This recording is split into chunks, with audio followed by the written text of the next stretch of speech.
چنو میں مبینہ توہین مذہب کے الزام میں ہجوم نے ایک شخص کو قتل کر دیا۔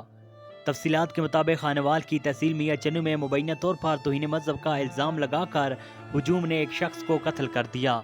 پولیس کے مطابق ہجوم کے ہاتھوں مبینہ طور پر توہین مذہب کے الزام میں قتل کا واقعہ گزشتہ روز تلمبہ میں پیش آیا۔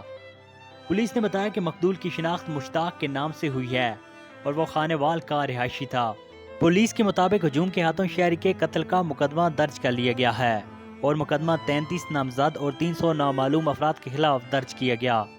پولیس کا کہنا تھا کہ مقدمہ SHO تھانہ تلمبہ کی مدعیت میں قتل اور دہشت گردی کی دفعات کے تحت درج کیا گیا۔ پولیس ترجمان کے مطابق مقدمے میں گرفتاریاں بھی کی گئی ہیں۔ مزید گرفتاری کے لیے CCTV فوٹیج کی مدد سے چھاپے مارے جا رہے ہیں، جبکہ دوسری جانب وزیراعظم عمران خان نے میاں چنو میں پیش آنے والے واقعے کا نوٹس لیتے ہوئے IG پنجاب پولیس سے رپورٹ طلب کر لی ہے۔ وزیراعظم عمران خان کا کہنا تھا کہ کسی فرد یا گروہ کی جانب سے قانون کو ہاتھ میں لینے کی کوشش قطعاً برداشت نہیں کی جائے گی۔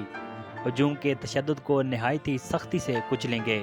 جبکہ دوسری جانب خانوال کے علاقے میاں چنو میں توہین مذہب کے الزام میں ہجوم کے ہاتھوں قتل ہونے والے ذہنی معذور شخص مشتاق کے بھائی کا کہنا تھا کہ ان کا بھائی 16-17 سال سے ذہنی طور پر مفلوج تھا اور ملتان کے ایک ڈاکٹر سے اس کا علاج ہو رہا تھا۔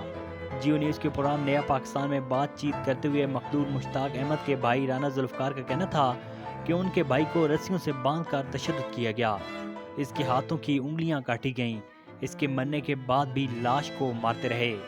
رانا ذوالفقار کا کہنا تھا کہ ان کا بھائی 16-17 سال سے ذہنی طور پر مفلوج تھا اور اس کا علاج جاری تھا۔ میاں چنو میں ان کا بھائی ہمشیرہ سے ملنے گیا تھا، وہاں کیا ہوا اس حوالے سے ہمیں کوئی علم نہیں۔ انہوں نے وزیراعظم عمران خان اور وزیر اعلیٰ پنجاب سردار عثمان بزدار سے انصاف کی اپیل کی ہے۔ ناظرین، اس ویڈیو کے حوالے سے کمنٹ میں اپنی قیمتی رائے کا اظہار ضرور کیجیے گا۔